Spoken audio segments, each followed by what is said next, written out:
What is up, you guys? It is your boy Phoenix Brenton here. In today's video, we are going to be talking about the Green Bay Packers versus Washington Commanders game.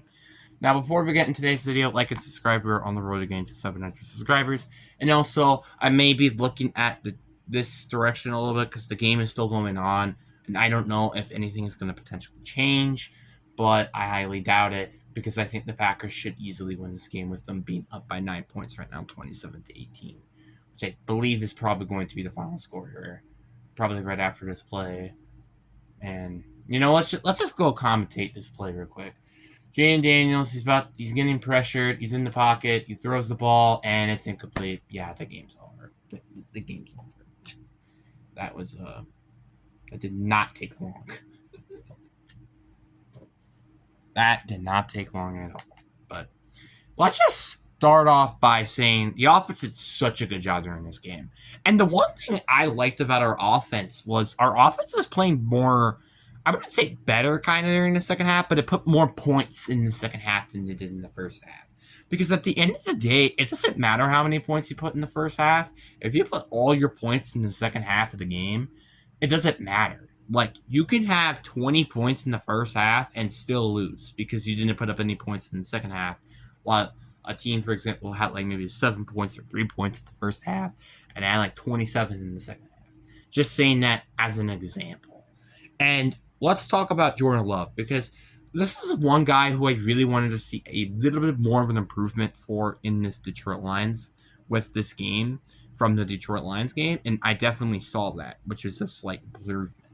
There were some throws that I kind of wish that he connected a little bit better, but outside of that, he genuinely had a really good game, and none of them were risk of being intercepted. That's what I really liked about during that game. And the one thing I liked about this game was our offense wasn't fully healthy during this game, and we put up more points than we did last week. Or if tied, I think we tied actually our points because Zach Tom was injured, I believe.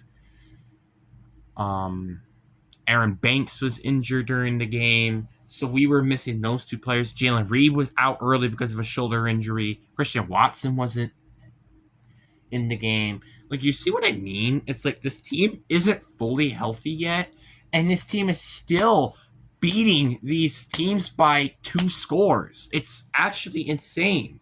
The Lions game, we destroyed the Lions. The Commanders, I wouldn't say we destroyed them as much as the Lions, but we still beat the Commanders, which were 2 of the best NFC teams last year. And I said this before, the Commanders and the Lions, they were my top 2 of my top 3 best teams in the NFC. And we won both those games. That is insane to me. And this team isn't even fully healthy yet, may I add.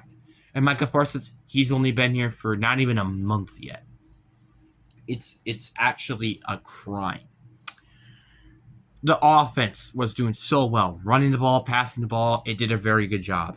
It was a bit sluggish during like maybe the second, third quarter, but the first and fourth quarters, that was when our offense really clicked and did a really good job. And Tucker Kraft, by the way, what a game for him. He had one of the best tight end games for Green Bay Packers history ever, quite literally. Like since like 2015 Amari Rogers or whatever his name was. Harvey Rogers or whatever. That's just insane to think about, in my personal opinion. Our offense did a very good job. I mean, personally, our offensive line didn't do quite the greatest. I think we had like maybe 3 or 4 penalties to the offensive line alone, which I think in total we had, I think 6 to 7 penalties during the game. So I would wish that we can cut back on the penalties, but once again, you kind of have 2 players that aren't your starters on the offensive line, except Jordan Morgan, I would really say. So it's kind of something that you kind of do have to consider. But overall, offense, we did a very good job. We were doing a really good job and stuff like that. But before we get to the defense, I do want to talk about our special teams. And one of them is obviously Brandon McManus. He doinked a field goal, which wasn't particularly great. And if it weren't for him doinking that field goal, the game would have probably ended earlier than it did. which also the score would have been 30-18, maybe, instead of, well, 27-18, which is a much bitter difference because 12 points, you have to score 2 touchdowns, even not getting the extra points to tie. But with 9 points, you just got to score a touchdown and get an extra point and kick a field goal, and you're up by 1 point. You kind of get what I mean by the difference. So it's pretty significant to say the least. I do really don't think that this is very good signs. The fact that we beat 2 NFC teams that are the top 3, in my opinion, in the same week, nonetheless, is insane to me. And I believe that this team could go really, really far. But now it gets me a little bit concerned with the Browns game coming up. Because now I'm starting to feel like that the Browns game is going to be a bit of a trap game where it's like, because, well, one, we're going to be on the road, which is the first time we're doing this entire year. And 2, we have like a little bit of a extra days to rest during this game, and I don't know why, but we might be like a little cocky for the Browns, and we might just eventually lose or something, or make it very close, and it really shouldn't. Just I don't know why. I just have this feeling, and it's kind of concerning me now. But I do think we should probably win that, and our next game nonetheless. And our next 4 games are like also very winnable.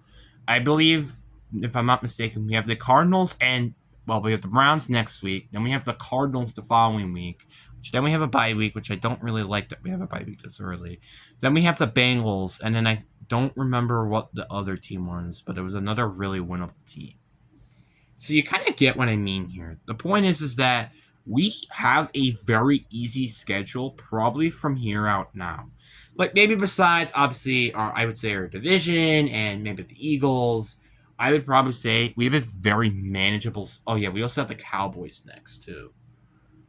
So I think we have the Browns, the Cowboys, then we have a bye week. Oh, wait, no. Do we have Browns, Cardinals, Cowboys, and then the bye week? I think it's that. And then we have the Bengals then after the bye week. I think it's something like that. I don't know. I could be wrong. But besides the point, we have very winnable games coming up on our schedule, and this team has a very good chance to be undefeated until their bye week. There's a very good chance. But obviously, we just gotta, play right and play smart. We don't play cocky, because otherwise that's how you're gonna lose games. But let's talk about the defense. The run defense did such a great job during the game, stuffing up Austin Ekeler, the other running back, and Jaden Daniels. But the biggest issue I kind of had was blocking or guarding Zach Ertz. Zach Ertz was a very big key to their offense in this game. Like, I feel like if it weren't for Zach Ertz, their team would not done as well as they did. So that does raise me a little bit of a question marks, especially when we're going against teams like the Niners, the Chiefs, or the Bills, maybe. Just teams like that have a actual really great tight end. But once again, it's just something I'm a little concerned about, but don't take it like, oh, it's the end of the world or something like that. Because again, we won the game regardless. And I think it's a really great job that this defense has done in terms of applying pressure. We've done a really good job with that with Jaden Daniels in this game. And also keeping him contained, too, was, I feel like probably would have been one of the trickiest things to do during this game. But we actually did a very good job with that as well, which I think was an excellent job by this team. And I'm really happy for that. Like I said, I think the passing defense had a little bit of issues. Obviously, like with a couple of penalties, for one, a little bit of sometimes over 10-yard passing plays. But outside of that, personally, we did a very great job on defense. And it's so weird for me to get praised with defense. Because, again, with Joe Barry, I've been just so used to having a garbage defense. I've just been so used to that. But now with Jeff Hatley, which I would not be surprised he could end up potentially be hired for a head coach next year, potentially, this team has probably a very bright future, and again, continues my case of why I think this team could legitimately be a Super Bowl contending team heading in to the 2025 season. playoffs at least. But anyways, guys, I really do hope you guys enjoyed this video. I'm recording this video like past 10, and it's a school night, so please like it. It would be very appreciative. But anyways, enough said. Deuces.